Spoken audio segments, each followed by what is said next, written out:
Well, welcome back to the 100th podcast. My name is Nate Robinson. I'm here with Pastor Dr. Joseph Tillman, D-Man Jr. How are you doing today, sir? I'm well. Cool. I traveled up from South Georgia today, so I'm a little on the tired side. Oh, right. But I'm going to push through. We're good. How was South Georgia? It was great. We spent a week down there. We were supposed to go see federal, like national parks and stuff. Did you live down there? On our way down. Yeah, I did live down there. Haven't you seen them? Not all of them. And like we were stopping on like the way down and the way back up. And we have national parks in Georgia? Yeah, dude. Yeah, man. Like we have like Andersonville and I mean even like Robbins Air Force Base, which has like an Air Force museum. Oh, I've heard of that one. Yeah, it's actually really cool, by the way. Anyway, so things like that, we were going to go down and see national parks, but government's a shutdown. So right. No national parks for us. All right. But we did go see some Georgia state parks. Government shutdowns are my favorite. That's just it's what you live for. Because it just proves to everyone that we don't need them. Yeah. Well, we definitely need some people. We need a couple people. We need more like than the president. We need more than just a couple people. Speaker of the vice president, but that's it. All the rest of them can go away. All right. Well, that's not completely Oh, and true. all the military. We need that. Yes, we need military. But everything else can go away. We need border patrol. That's military. Yeah. Okay. So we're all wrapping that onto one. All right. Yeah. So yes, the police state. We need that. Man, people are all up in arms about that right now. By the way, because they think Trump is basically creating a police state. Why are we talking about this? I have no idea. Anyway, government shutdowns are awesome. That's the point. Sorry you couldn't go see stuff you've already seen before, but government shutdowns are important. Well, I am interested to see what Trump does with all this. But regardless, okay, yes, he can't do anything. It's not up to him. Right. Well, no, but in the midst of it, like while they're on shutdown, basically being like, yep, see, we didn't need those guys. Yeah. Bye. So we don't need Congress? No, not Congress. We need Congress, obviously. Oh, you mean we don't need talking about other government employees or agencies, and he's like, see, we're doing just fine without them. Yeah. Yeah. Like RFK. Are you saying get rid of RFK? I don't know. Maybe. But anyways. Regardless of all that, we had a good time in South Georgia. So it's good to see my family. Good to hang out with them. That was so good. Good intro. And we saw some state parks too. So that was good. Cool. Yeah. Well, I'm doing all right also. So read the ad again. Glad you're doing well. Before we get started today with our questions, we want to shout out our sponsor, the Discipleship Group. The Discipleship Group is a systematic training for Christians who want to go deeper and grow stronger in their relationship with God. In these courses, Dr. Jay Zen brings you over 4 decades of study, pastoring, and teaching to equip the saints to make disciples. The Discipleship Group is a series of 6 books, each book consisting of 26 weeks. Therefore, it's 3 years of study. Each week has articles written by the author to read, a chapter from a supplemental book like The Passion for God or More Than a Carpenter, The Master Plan of Evangelism, and there's scripture readings each week from the Old Testament, New Testament, and the Psalms. I've used the Discipleship Group resources for over a decade. I've used them in groups of 2 to 3 people. I've used them in small groups up to 12 people. And I can tell you, as a pastor, as someone who spends a lot of time making disciples and meeting with others, that the Discipleship Group resources are the best that I have found for growing in our faith and for encouraging us to go and make disciples ourselves. Go to discipleshipgroup.com, check out their resources, find out information about Dr. J, and I'm telling you, you will not regret it. You know, for the listeners, the ad is like 1 minute and 20 seconds or something like that. But for us, it's like 2 seconds. It really is. Yeah. It's fantastic. Little behind the scenes there for everybody. There you go. Opening it up, letting you see what's going on. That's why we sound the same from before. Every single time. Yeah. Okay. Cool. All right. Church plants more today. Yes, sir. Yep. Yeah. Well, so I'm ready to talk about them. We're doing that. We are. I love church planting. Yep. Patreon. Yeah. Patreon. Oh, hey. I remember. You did remember this time. I'm proud of you, buddy. Okay, so Charlotte, Tracy, and Kevin, thank you for Patreoning our Patreon. Yes. Thank you. Yeah. Yes. Awesome. I love the fact that Charlotte, Tracy, and Kevin are doing that. Yes. Yeah. So if y'all want to come join the herd along with them, do that. And they're the herd. They are the herd. Support us on Patreon. But everybody else that listens is also the herd. Well, that's true too. Yeah. They're just paying for whatever. No. But for real, but thank you for those that do give. They're paying for Lysol to wipe the table. Yeah, and new light bulbs and hard drives and stuff. Yeah. So, yeah, I mean, actually, thank you for real. It helps a lot. It really does. Yeah. Because this is fun, and we want to keep doing it.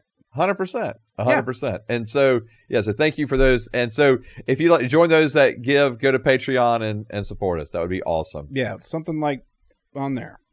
There's different tiers. Yes, there are different tiers. Yeah. Cool. So, and if it's just $1 a month, man.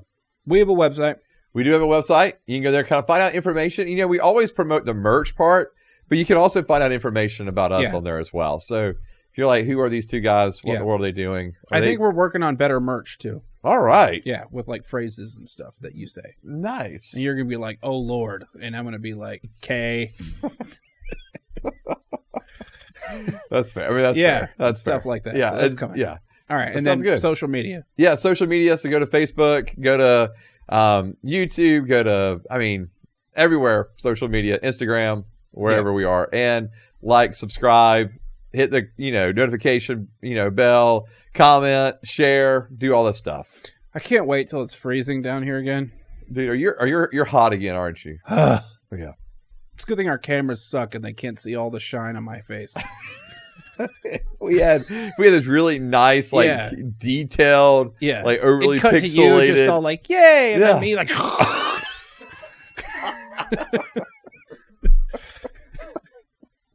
So it's a good thing our cameras suck. Right. All right, church plants. Here we go.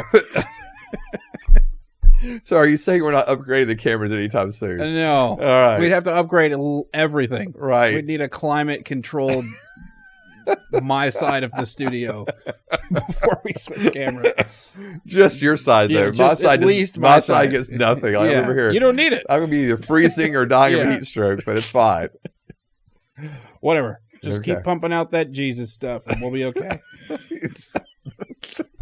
Do my best. Do all churches plant other churches? No. All churches don't plant other churches. Okay. I mean, there's some that don't even, I don't think have necessarily even a framework for that. Like they're just, in other words, their thought process, their paradigm, the way or their philosophy of ministry, those kind of things, don't even elicit the idea of going and planting churches. Whereas other churches, that's very much a part of what they either would like to do or what they have done. And so, but no, not every church plants other churches. So if you were to start a church with the philosophy of planting other churches, would you start it differently? Would you start that church differently?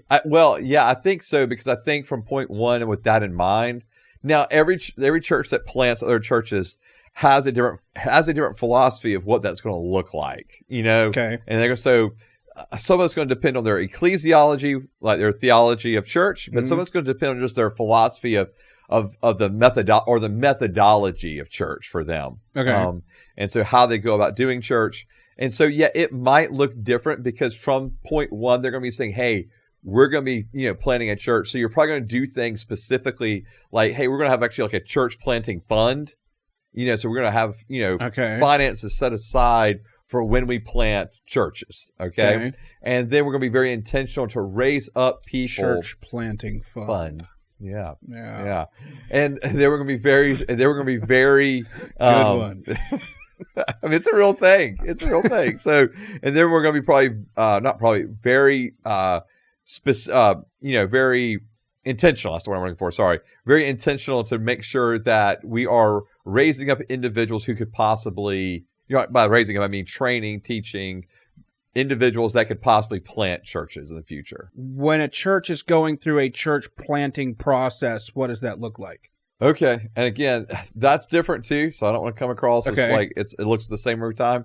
But so if you're actively in the process of planting in our church, right? And I kind of am asking this about independent churches, I guess, and not like the denominations. But if you want to talk about the denominations, that's fine. But I feel like we talked about that.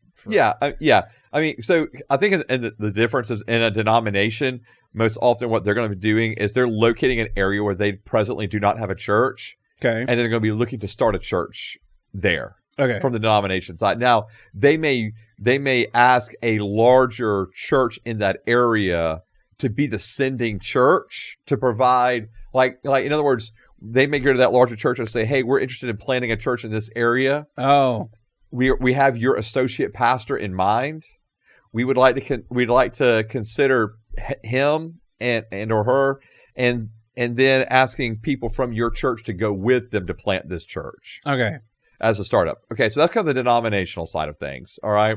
And although some denominations do just recruit individual pastors to go plant those churches in those areas too, outside of using a local church nearby. Anyway, so that's the denominational side. For an independent church, like what you're asking about, for an independent church, it is going to look different. And so what the active process for them is that they're going to identify a pastor, like a lead, whoever the lead, church planter is going to be, and they're going to hopefully want to develop a church planting like lead team. In other words, that these are going to be the individuals that are going to serve as the core of this team to go and plant the church. Okay. So it's not all just on the pastor's shoulders, right? So he has a core team with him. Okay. And they'll delegate responsibilities and those kind of things.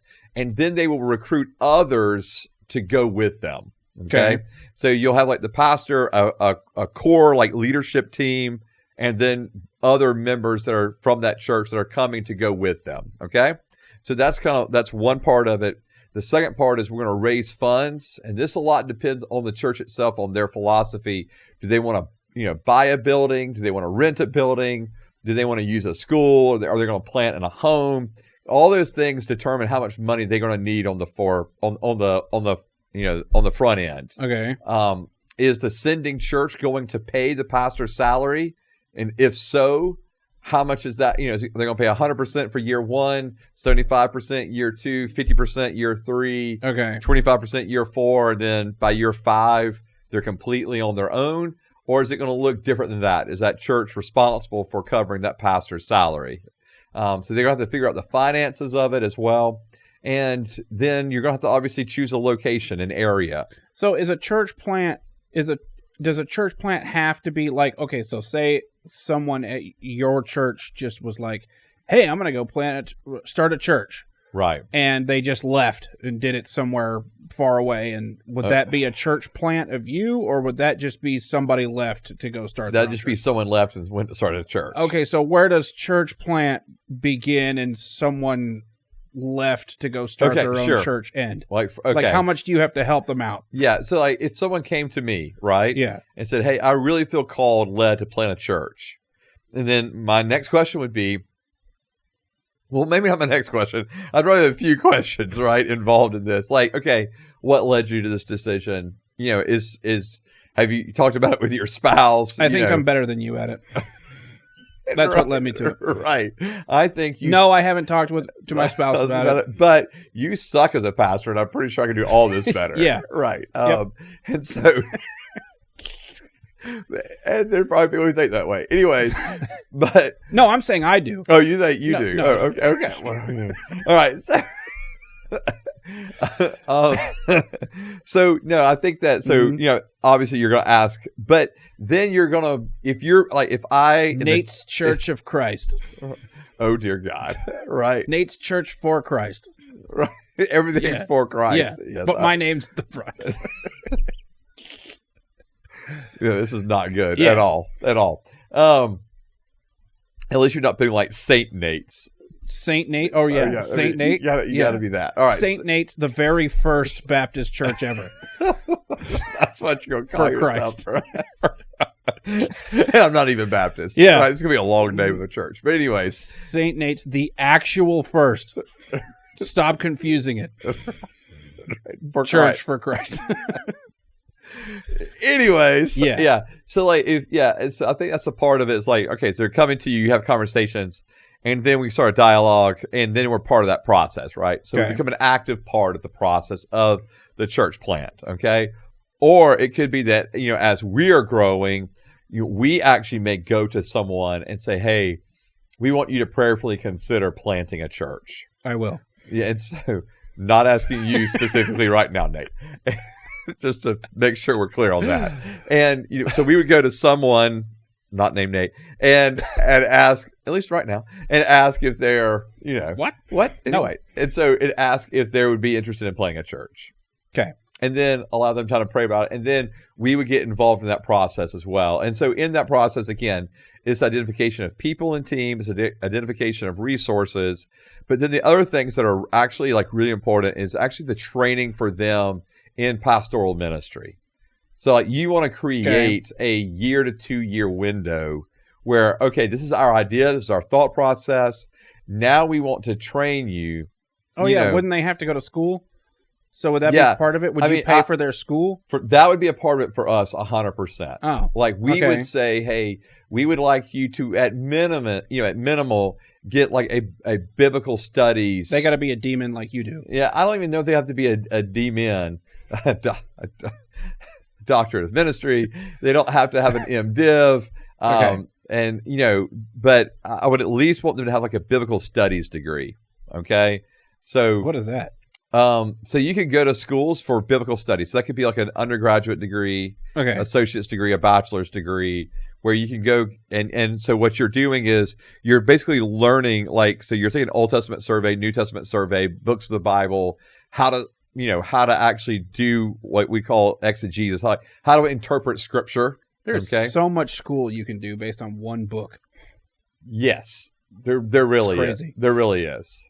And so I think that's a huge part of it, is the training aspect of it, for not only the biblical studies part, like learn Bible, but then also we want you to learn like all that's entailed in pastoring. And granted, we can't teach you everything because there's a lot of things you don't learn until you're there, but there's other things about how to, like leadership principles, how to lead, conflict resolution, because you deal with that a lot. So how do you, deal with people and work through conflict with people? And so those you want to offer training for individuals. And I think when the process is like decided, we've identified a person, again, you're going to take another 1 to 2 years before it actually comes to fruition. Because you want to give them the time to, maybe for a year, we're going to do training. 6 months after that, we're going to start really, building the team, and they start having meetings and that kind of stuff. And then maybe another 6 months, they're going to meet maybe once a month just to start having, what does it look like for us to meet together as a group, that kind of thing. And then finally you launch as a full church. Okay. It may not be that long of a process. It may not have to look like all of that, but just I think in a lot of individuals where they go about it, and some denominations offer, almost every denomination offers church planting, like training. But for an independent church, I would encourage them to, like if their church has not planted churches before, to find an organization or a group that can help them with that. Okay. Because there are groups that help them, plant churches. So. All right, I have a weird one. Okay, so if megachurch existed, but people who were there before megachurch became megachurch disagreed with the idea of it being megachurch and decided to go start their own church simply based on the fact that they didn't want to be a part of a megachurch. Right. Is that a church split or a church plant? Oh man, I think it all depends on how it works with the leadership. Okay. Right. So like, let's say they go to the leadership and they say, hey, where we're going, as a growing, we're moving toward being a mega church, okay. We're really not okay with this. We would like to still remain a smaller community of faith. And if the leadership's and the groups are able to walk this together, talk it through, walk it together and go, okay, hey, yeah, we get that. So why don't we help you start your own church that can be what you want it to be? Then at that point, it can be a church plant. Okay. But obviously, if there's a disagreement, it's like, no, well, sorry, this is just the way it is. And that group that wants to remain the non-mega church, if you were, doesn't want to grow as big, they decide to leave. It is a split at that point. Okay. Because they're leaving via disagreement. Whereas I think that it would be awesome if that church would go, you know what? Hey, I completely get it. I completely understand that y'all want to remain a smaller community of faith. Obviously, we still want to. We're planning on growing and those kind of things, but we want to help you start your own church that more resembles what you're looking for. I think that would be awesome. do church plants owe money to the original church? Do they owe money? Yes. Like, is this like a franchising situation? Okay, I see what you're saying. Yeah, like where they're going to give money back to the church. I think that depends on the church planting situation as well. Okay. Because if the church, like if there's a local church that is the one that's investing in that church plant. Because all denominations have to do that, right? Correct. Okay. Yeah, if you're part of a denomination, you're going to give a percentage of what, of your income, if you are, you're going to give a percentage of your income back to that denomination. Okay. And so I think that it would, so depending on the church plant situation, if that, the mother church, if you were, sending out, planting the other church, they're financially funding it, they may want to say, hey, 10% of what comes in, or that may be a big number, 5% of what comes in, we would like for you to send back to us. And then what they may do is take that 5% and put it back into a church planting fund. Okay. And that's basically preparing them to have the finances to go toward another church plant in the future. Or they may say, hey, by this year, year 3, year 5, or whatever, we're no longer going to be financially supporting you, and you don't owe anything to us. We're all, we're both going to be just locally autonomous. We're here for each other relationally, and we're connected that way, but there's not going to be any kind of financial exchange. So that's really all up to the planting church and how they go about it. How is there like a distance that matters? Like, could we plant a church in overseas? Is that a thing? Sure, 100%. That's a thing. And send a bunch of our people overseas to start a church. Yeah, is that a thing? Or across the states or something? Yeah. I think that kind of happens in two different ways. If you're talking about going overseas, often if a church is helping start a church overseas, planting a church, they're not necessarily sending people over there, but they're partnering either with a mission agency or with a missionary or a church planting group there. Okay. And they're helping send finances. They may even send teams down to help, build a church structure, a church building, but they're not necessarily going to send people down there to start the church with them. Okay. I mean, I'm not saying it can't happen. I'm just saying often it doesn't. It's usually sending resources, teams to build or finances to get started. Okay. Now, if you're talking about in the States, that's very different. So there was a church planting network from Alaska, actually, that was happening in the 70s and 80s, and they sent out churches all over the country from Alaska. And so actually the individual that... Sounds like just self-preservation. What do you mean? Getting out of Alaska. No, so this... I'm going to the Hawaii one. Yeah, that's what you better than Alaska. That's what you volunteer for. Yeah. Well, so I mean, not me personally. Right. I'd stay in Alaska. All right. So right. But normal people. Hey, you're like, please God. Yeah. Alaska. Yeah. That's where you want to go plant a church. Actually. Yeah. So. But all right. So for example, Jake. This is good. You've got right here. You've got igloos up there. That's your church. Yeah. Here's my large igloo. Right. We can church sculpting. Everybody's got their own steeple made out of ice. Everybody's got their own igloos. Yeah. You're live streaming into the igloos. But no, so the author of the Discipleship Resources, that's one of our sponsors, Dr. Jay Zinn. So he was a church planter from that group in Alaska. Okay. And so they went planted in Florida. And so Fort Walton Beach, Florida, right? From Alaska to Florida. There you go. We went to Fort Walton Beach, Florida. And so, so it was him with a team and with financial resources. But this church that was just rapidly growing during the Jesus Revolution movement of the 70s. Oh. We're taking individuals, sending them through Bible school that they had there locally on site. So they had a Bible school. People were going through the Bible school and then going out with teams to plant churches. Okay. And they did this all throughout the United States. And so there's a long history of that, not just like with this church in Alaska, but I know other churches that are doing that right now, actually. Okay. That's so what really far away ones. Yeah. I mean, you can't get much further away going from Alaska to Florida. Yeah. But it's kind of that same thing where they're planting churches right now that's not just, in their own state or their own region, but they're planting churches across the country. What about like the people? Like, Okay. do people hate this sometimes? Oh, do the people that like in the church, the congregation, like not want their church family to split up into two things? Like, wouldn't? Yes, absolutely. Does this turn into the pastors are forcing this on everybody and everyone's mad, or? Well, no. Hopefully, not everyone's mad or those kind of things. Again, hopefully, it's presented in such a way of there's given enough time for people to wrap their heads around this, right? Okay. Like the churches that you talked about earlier, that like they start as church planting churches, like this is our vision from point one.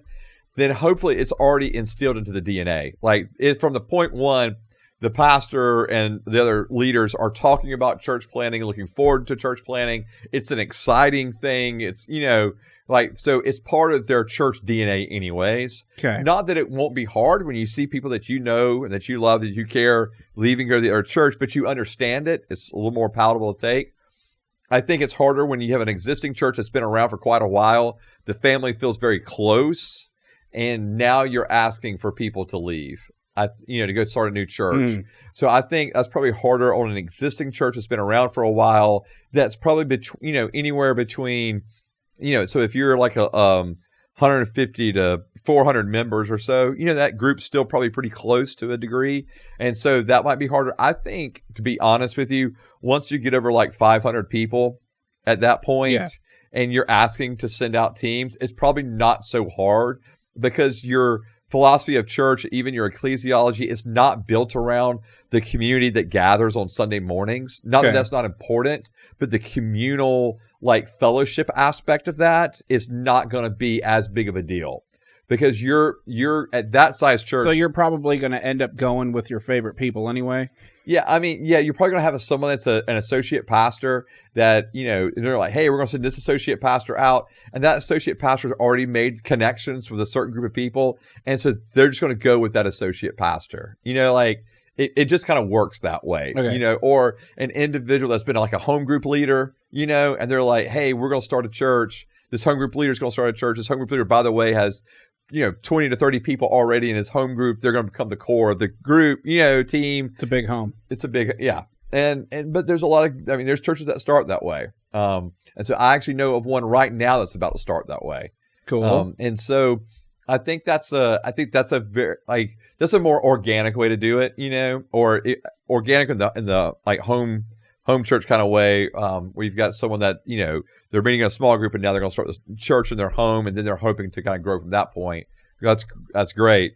But yeah, I think once you're to a certain size, like, okay, cool, we're going to plant a church over here now with a group of people. I don't think that's going to be a big, massive rift or anything within the church. Probably some people don't even notice. And there will be people that will be like, yeah, didn't know those people anyway. I mean, just being honest. And so, not that and hopefully they'll be celebrated. Hey, we're going to pray for them, the last Sunday.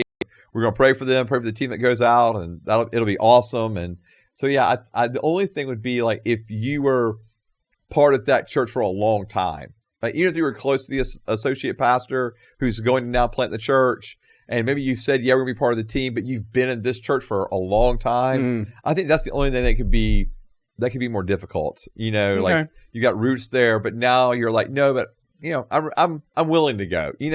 So I don't think at that point it's probably as big of a deal as if you've got let's say 200 people, 300 people, somewhere around there. You're planting a church. That's going to be noticeable if 50 people go with them. That's a noticeable shift in numbers and just the people you're used to connecting with.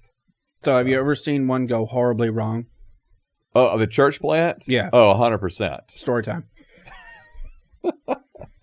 No, I mean, I think it goes horribly. I've seen it go horribly wrong on a couple of different levels. Okay. 2 story times. All right. One, I've seen it where a church plant starts and it's obvious the pastor is just not ready. Okay. Right? Like there was no training done. There was not the equipping done. And the pastor just gets in over his head quick, and then he's kind of wanting to bail, to be quite honest with you, early, because he realizes he's over his head. And so I've seen that happen. And that's hard because, you got a group of people and maybe the church doesn't even last a year, and the pastor is like, I'm out. Like, I'm pulling the plug, I'm out. That can be hard because some of those people felt so invested in that pastor and that church plant.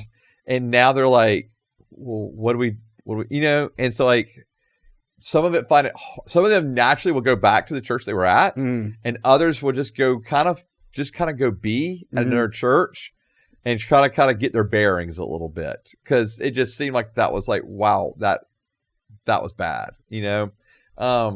and so like I've seen, and some of them turn atheist. And some do. I mean, calling it for what it is, or at least they'll deconstruct their faith. Yeah. Maybe they'll become, more progressive, or maybe they'll just become indifferent. I've seen that happen too, where before they're like really on fire for the Lord, wanting to serve the Lord. Now it's like we're going to go to church, but that's like it, right? Like, it's not my fault I don't go to church. Yeah. Well, and that can happen. My church doesn't exist anymore, right? So.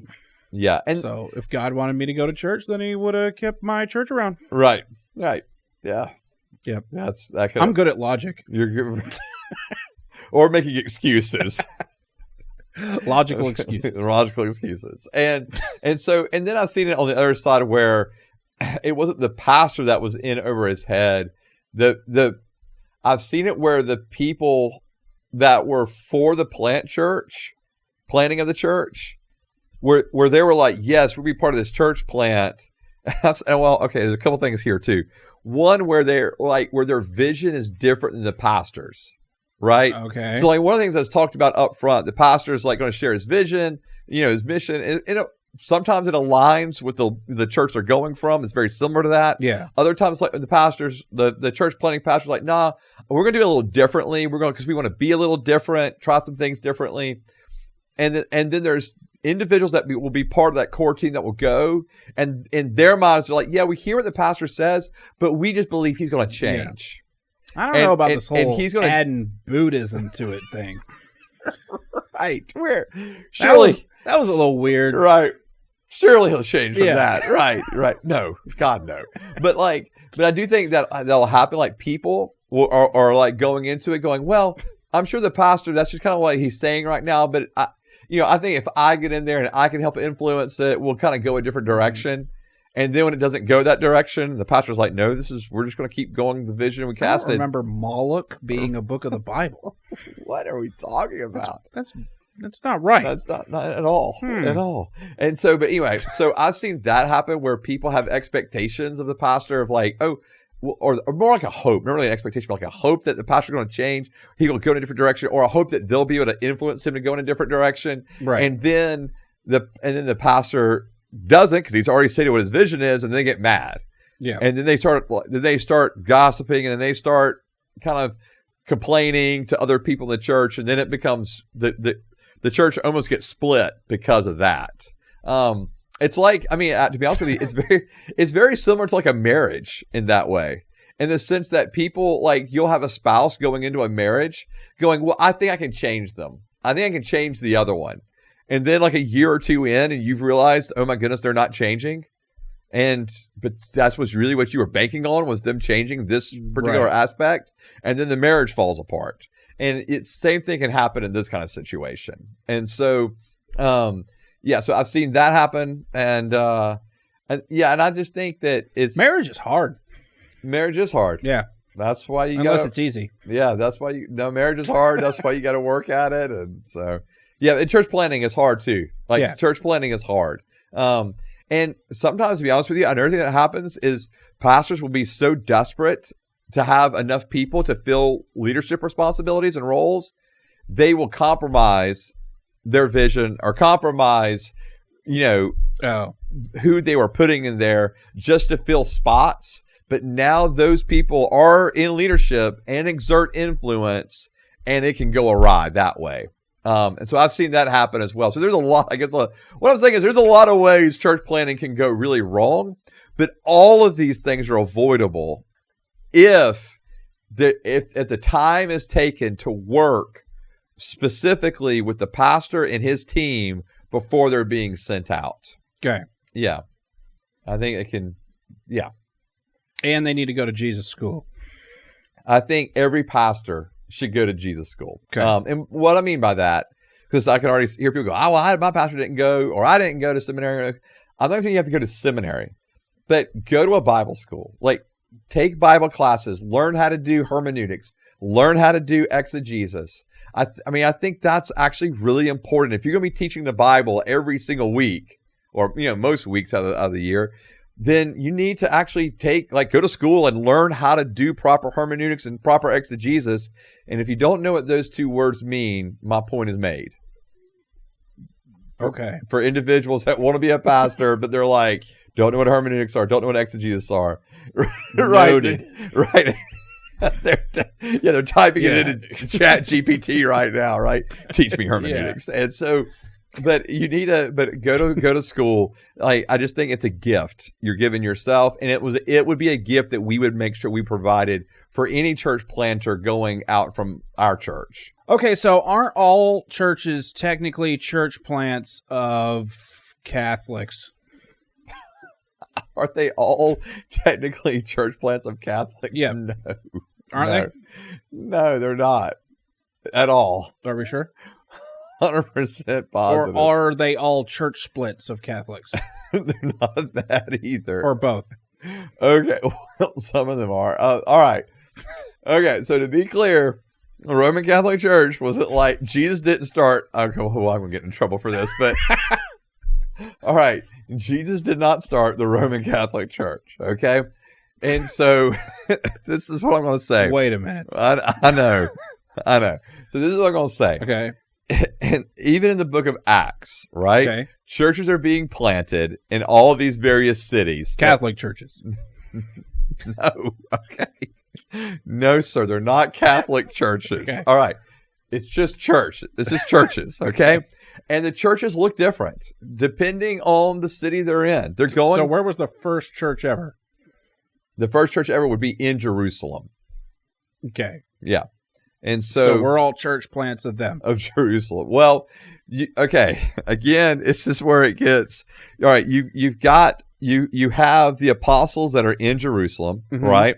So without question, that's where it all starts. So on the day of Pentecost, okay, the Feast of Pentecost, the book of Acts, chapter 2, the multitude gets saved, okay? So I say multitude. So a few thousand get saved in one day, and it says that they start meeting. So in Acts chapter 2, it says they start meeting from house to house as well as in the temples, okay? Okay. And so the early church is meeting, they have house churches, and they're meeting, and they're going to the temple for hours of prayer, for worship, okay. All those kind of things. Because remember, the first Christians are Jews. The Jew temples. Yes. Okay. So they're Jews, and so they're going there, and then the persecution begins to happen. Was that a fight about Christians into the Jew temples? Yeah, and so at a certain point within the first century, Jewish temples begin to disallow Christians from coming in. There begins to be a separation point. For a long time, they continued, because they were Jews, they continued to go to the temple, okay? And so they would go on their Sabbath to temple to worship. Like, that was still a part of who they were, okay? And so eventually that does change. But to get to the church planting part, persecution happens, okay, in mm-hmm. Jerusalem. They begin to be spread throughout Judea and Samaria. This is actually fulfilling Acts chapter 1, verse 8, where Jesus says, when the Holy Spirit comes upon you, you'll be my witnesses in Jerusalem, which they were, in Judea and Samaria. And so you see that happening. They begin to spread throughout Judea and Samaria. And so now they're leading people to Christ in those areas, mm-hmm. establishing churches there. And remember, by establishing churches, we just mean establishing gatherings of believers. They might gather in homes. They might gather under a tree, near a river, whatever, right? But these gatherings, okay, mm-hmm. of people. And then so Judea, Samaria, and then eventually we have individuals like Peter, like Paul, and others that begin to travel throughout the Mediterranean world. And now they're going and they're planting churches in other cities throughout the Mediterranean world. All right. And it's both Jew and Gentile at this point. Okay. And so Now you can, and so Paul may be planting some of them, but remember, Paul was never part of the original, Jewish group, if you were, okay? Right. So Paul wasn't Jewish, right? Yeah, Paul's Jewish. Oh. Yeah, Paul's Jewish, but his main mission was to Gentiles. He was, and at least to the Gentile world, okay? So he was a Jew killing Christians before he became... Correct. Okay. Correct. For Jews. For Jews, correct. Oh. So he was what they would call a zealot. So it was a sect of the Pharisees. Okay. And so he was a Pharisee, but a sect within that Pharisees as a zealot. And so where they actually believed that they were doing the right thing by killing these Christians who were blaspheming or they believed they were blaspheming by saying that Jesus was the Messiah. Okay. Right. And so you have this, so Saul, Saul, Paul, same person, right? So he and Barnabas are sent out from Antioch, and that's where they begin to make their missionary journeys. Okay. Okay. So they're church planting. Okay? So they're doing two things. They're planting churches, and they're going to areas where there's already gathered disciples, but maybe there's not leaders. They're helping those areas establish leaders. That's what Paul was doing when he sent Timothy to Ephesus, when he sent Titus out. Like, they're helping with these believers who are already gathering together to worship, to establish leadership and establish some structure within their churches. And Paul's doing this as well on his own missionary journeys, okay? And so you see that happening where he's planting churches, he's strengthening disciples that are already present, he's helping to organize groups, establish leadership, establish, structure, helping them understand the roles of the Psalms and the new hymns that are being written about Christ, the way that plays in, what these services are going to look like and entail, how the gifts of the Holy Spirit are going to be used and administrated, like all that stuff is happening, okay? And so, and then it keeps going from there. And so it's a much more organic form, okay? Okay. So it's not, so these churches are starting to make other churches and and they're spreading and that's the movement of the church, okay? And so it's very organic in a lot of ways, but obviously you have, the Roman Catholic Church, Greek Orthodox churches, they're planting other churches as they grow and they enter into new territories. They're absolutely planting churches. And then, yes, you do have to split away from the Catholic Church due to the Protestant Reformation. And then they begin planting, quote unquote, Protestant churches. And that's where you and I find ourselves today within the Protestant church world. And Protestant churches continue to plant churches. And so, yeah, so we're all church plants of Jerusalem. Yeah, every one of us could trace our roots all the way back to Jerusalem, 100%. Okay. Yeah. And to what? And to the Holy Spirit being poured out. That's really where it all begins. So he was the first church planter. Mm-hmm. Yeah, and I understand some people go like, well, hey, hold on. Jesus said that he was going to, that on this rock, he was going to build his church. So it absolutely... Catholic Church. No, not the Catholic Church. So it absolutely is Jesus' church. I want to be, right? We're all like... We understand that Christ is the head of the church. Like, we understand that. But it is the Holy Spirit that's giving, that is being poured out. And that's why a lot of people refer to Acts 2 as really the beginning of the church. Okay. Because that's when, you had your few thousand people get saved and they're starting to meet from house to house. And we see these commonalities in Acts 2, verse 42, that so they're gonna make sure that there's the apostles' teaching, that there's prayer, that there's fellowship, and that there's communion, okay? And that happens. Or some people say communion, some people say a fellowship meal, whatever however you want to interpret that. Okay. So. Are there reasons why Christian people plant churches that can be like bad? Like bad motives for wanting to plant churches? Motives, yes. Can there be a bad motive for wanting to start a church? 100% there can be a bad motive. Okay. Yeah.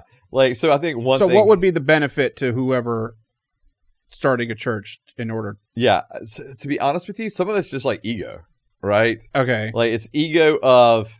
Some of it's ego, like I can do it better than... Right. Right? Like, so if I started a church, I would do it better than... So that's a bad reason. A bad reason, yeah, because I can do it better than all the other people around me, right? Ego. Could that not be a good reason also? I think it depends on what you're coming out of, right? Okay. Like if your idea is I want to plant a church that looks different than this church I'm coming out of that's in heresy, right? Okay, Right. that's good because we don't want to be in heresy anymore. Or Like Martin Luther. like my boy Martin Luther. Oh boy. All right. So, Got him. I know. And so, boy, you're getting us in trouble, Nate. You're getting us in so much trouble. All right. So I think, yeah, absolutely. I like Catholics, though. I know you do. That's the thing. I know. I wish people knew. I don't know if they know that, but yeah. No, they don't. Does. Yeah, they don't. But They do now, though. They do now. Hopefully. Maybe they'll believe you. I don't know. Yep.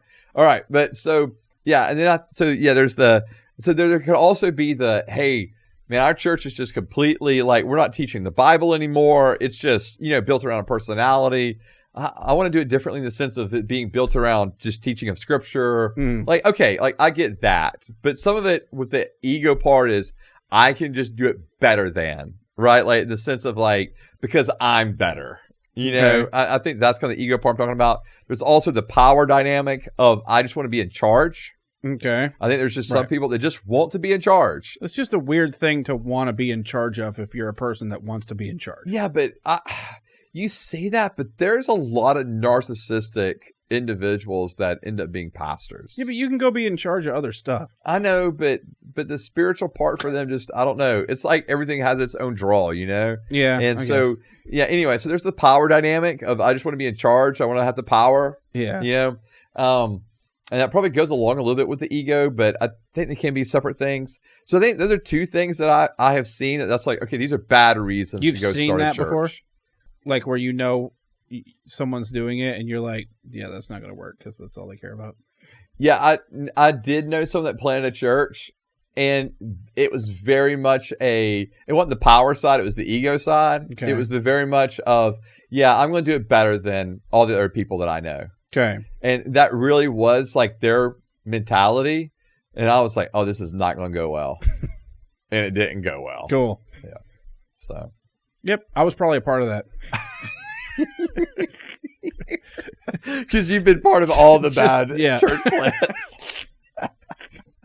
Yeah. Yeah. So I think those are two reasons that a church plant can not be healthy. Is there money reasons why people do it? Like they want, or is that not really a great way to do that? Man, not really for a church plant. Yeah. Because, well, I say that. Okay. Number one, usually not for a church plant. Usually church plants start off and they're not making much. Okay. Right. But do I believe that starting a church as like a side hustle exists? Yeah, I do.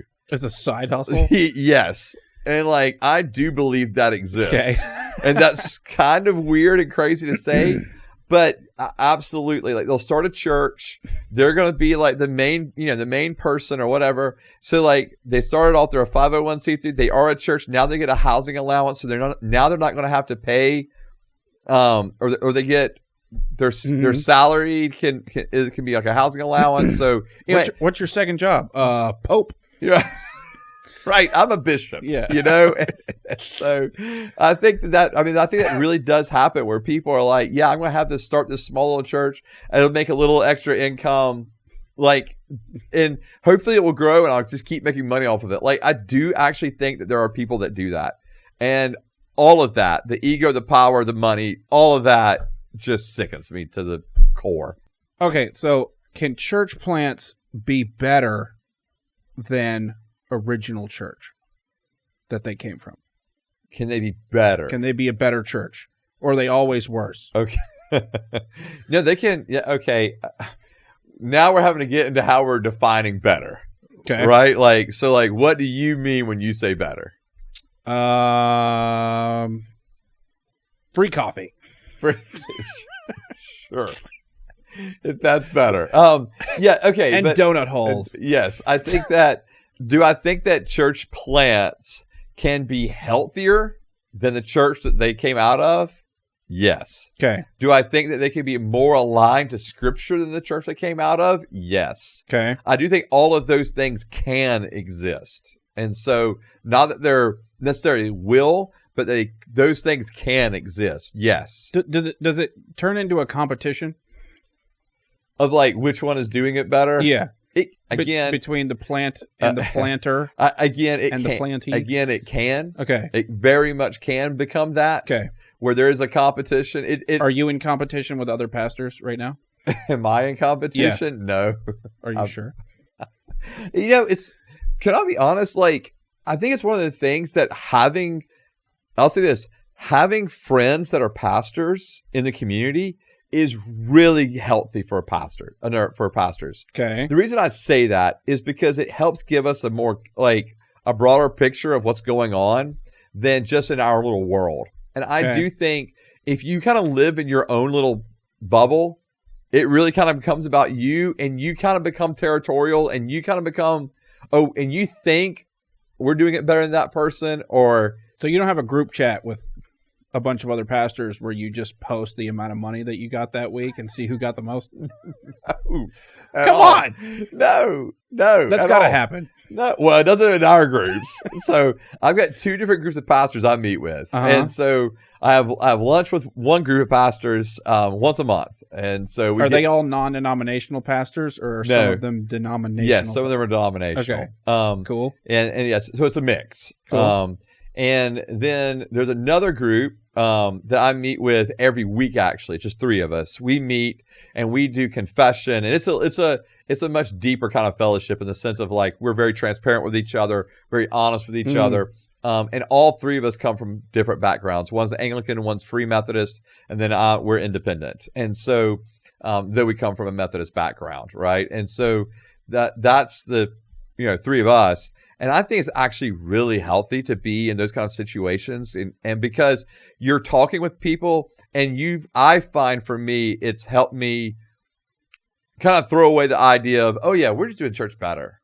And like when you start listening to their pastors, what they're doing, how they pastor, and you're like, man, that's awesome what they're doing. Like seriously. And there's times like I would just go to some of them and just ask them for counsel, ask them for wisdom, because some of them have been ministering a lot longer than I have, or older than I am, have dealt with some life situations that I maybe haven't dealt with before.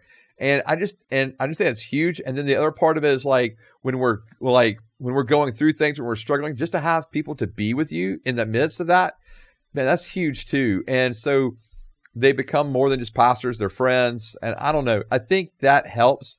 What I'm saying is I think all that helps us not be so competitive, with one another. And because we actually genuinely want the other one in their church to succeed. Like we want them to do well. And there's one church, like even right now, and like we've even we're not that far apart distance wise. Mm-hmm. Both of us have left the United Methodist Church and have remained independent churches, and both are doing really well. And I love that. It's awesome. And I don't know, there may come a day where like members from our church go to their church or vice versa. But because the pastor and I are such good friends now, like I think we're able to navigate that a lot better. Right. And it's not like I'm trying to go, man, I wish some of those people, because I know them, would come over here. No, because I love the fact that they're there with that pastor because I know he's a good pastor. You know?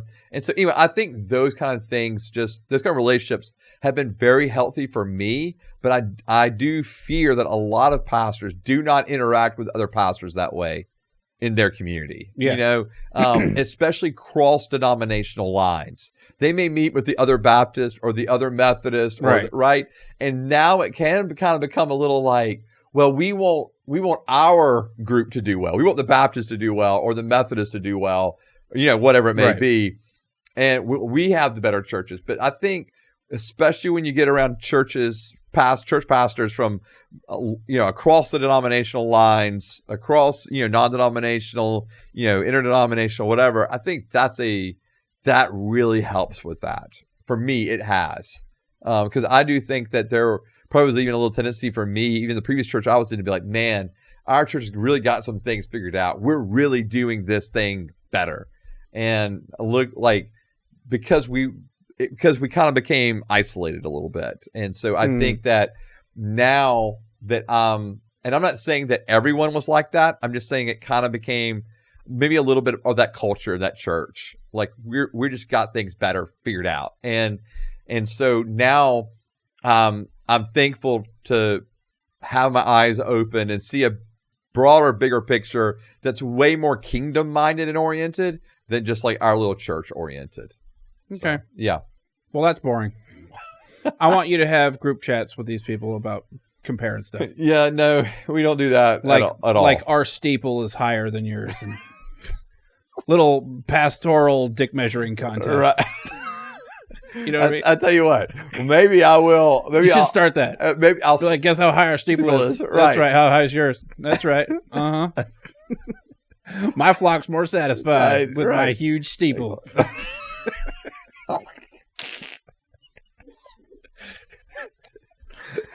How's yours doing? Uh-huh.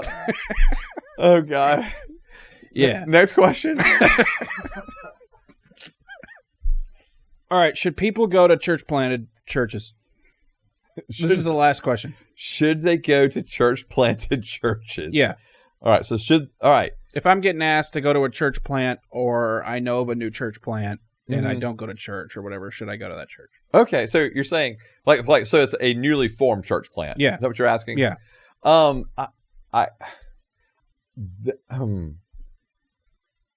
I think this is true for whether it's a church plant, not a church plant. I think the answer really is dependent upon like where your family is or where that individual is in their particular season of life. Okay. Because here's what I mean by that. Because there are individuals that absolutely should go to church plants. Like in other words, church plants are not inherently wrong. Okay.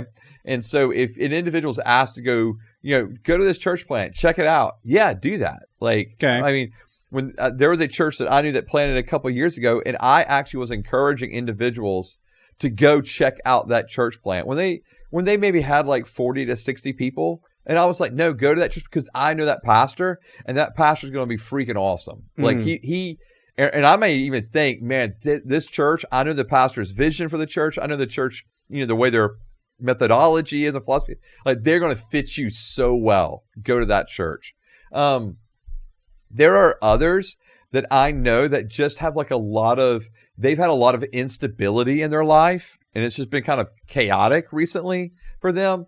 A brand new church plant may not be the best if that's the case. Like if you're looking for stability, longevity, because church plants can be volatile in the sense of not all of them work out. Number one, and even when they do work out, number two, a lot of times they're dependent on those early families being there to really be involved and be part of. What's the success rate?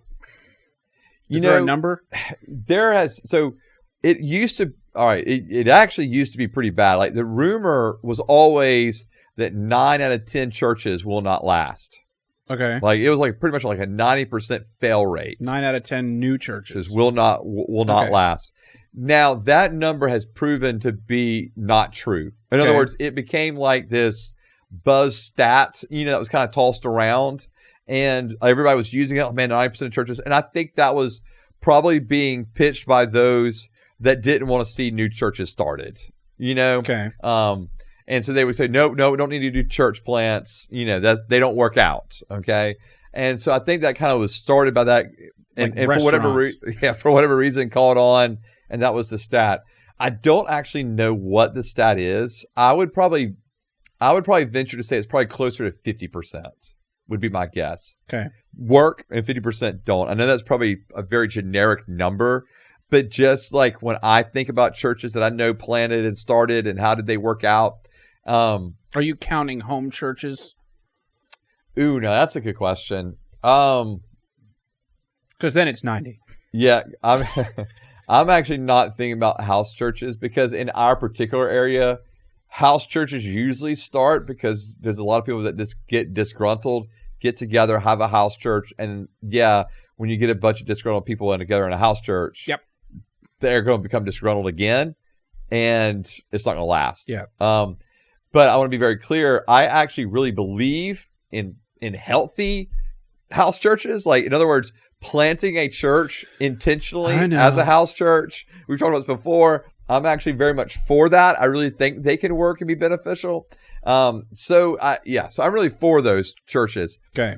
So 50%. But I think I would say it's probably around 50% because again, there's just the dynamics and those kind of things, and of how long it takes a church to get going. And I would say that churches, and I'm really trying to rack my brain because I did read a stat. So, and I cannot remember. It's been too many years since I read the book. But anyway, there was a stat that says that when churches are planted by denominations or organizations, their lifespan is much longer than just a church that just kind of plants out of nothing. Okay. So you should go to a church and then get planted. Yeah, from there. or go to a church planting agency or organization. Okay. Like those exist. And yeah, and so I think I didn't even know that. Yeah, those exist. Should have asked that question earlier. Oh yeah. Yeah, there's church planting agencies, there's church planting organizations. I had no idea. There's a big movement right now called micro churches. And so you can actually, there's a network of you can get connected into very small steepled churches. And so the micro churches basically are churches that are planting as house churches, or they're planting and they're meeting in, maybe they'll meet in a business that's closed on a Sunday, to use that space. But it's a small group of people, it's a smaller group of people with no intentionality to become real large or big. And so that's actually a growing, so the house church movement, micro church movement is actually really growing in the United States. And so I think check those things out. Check out, church planting organizations. One of the things I probably should have come prepped with is just, some names of these groups that you could be recommended and stuff, or you can at least check out. But anyway, those groups do exist. And and so I think that's the healthier way to do it. Send them to Courtney and she can put them in the description or whatever. We'll do it. As opposed to just starting out with really not any knowledge of what you're doing. Okay. Those are the churches that do not tend to last. If you've not gone through the proper training, not gone through the proper organizational, components I say organizational, like how to get our core team, how to cast a vision, how to make sure that you're getting the right people that are aligned with your vision. I had a pastor tell me one time when I was planning a church, this was his advice to me. He said he was a church planter himself. And so he told me, he said, Joseph, there's picture, 4 people in a canoe. And I was like, all right, we're in a canoe. It's a big canoe. Yeah. And so 4 people in a canoe. And he said there's one person in the back and they're pushing against the way you're going, right? And there's another person on the side and they're not doing anything. They're just seated there. And he said then you're up front, you're the pastor, you're leading, you're casting the vision. And he said, and then you got the other person that's right there next to you, they're beside you, and they're, and they're rowing seemingly with you, but they're a little off. They're rowing, you're looking at going toward, that particular area right there, and they're looking at going to a space just a little bit off of that. He's like, who's the most dangerous person in that boat to you? The one doing nothing? Nope. He said it's not the one in the back because you can see what they're doing. They're pushing against you. Okay. It's not the one doing nothing. I mean, they're not adding, but they're not necessarily taking away. They're just there. He said the most dangerous person is the person right up there beside you that is rowing a different way. I mean, granted, it's close, but we're veering off from each other. And over time, what he was saying was over time, you're going to veer more and more away from each other, okay, from where you're wanting to go. And that person is leading. So that person's in leadership up there with you. And so some people are going to follow that person. And if they're going a different way than you, that is the most dangerous person to you in a new church plant. And he's 100% right. Because you want to have people that are in leadership with you, that are aligned with you, going the same direction. Not that we're in uniformity, but that we are in unity over this is our vision, this is our philosophy, this is our overall, doctrinal beliefs. We're going this way and we're going together.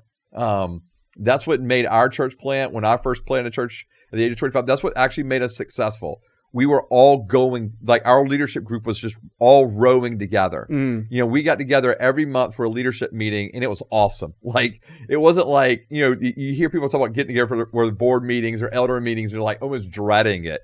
And for me, like, it was one of my favorite nights of the month, every month, was getting together with these guys, because we were all going the same board direction. Meeting month. We were going the same direction. So when our leadership group got together every month, it was awesome. We were studying together. We were discussing the flock together. We were discussing our vision together, what was going on in the church together. And it was just great. It was life-giving.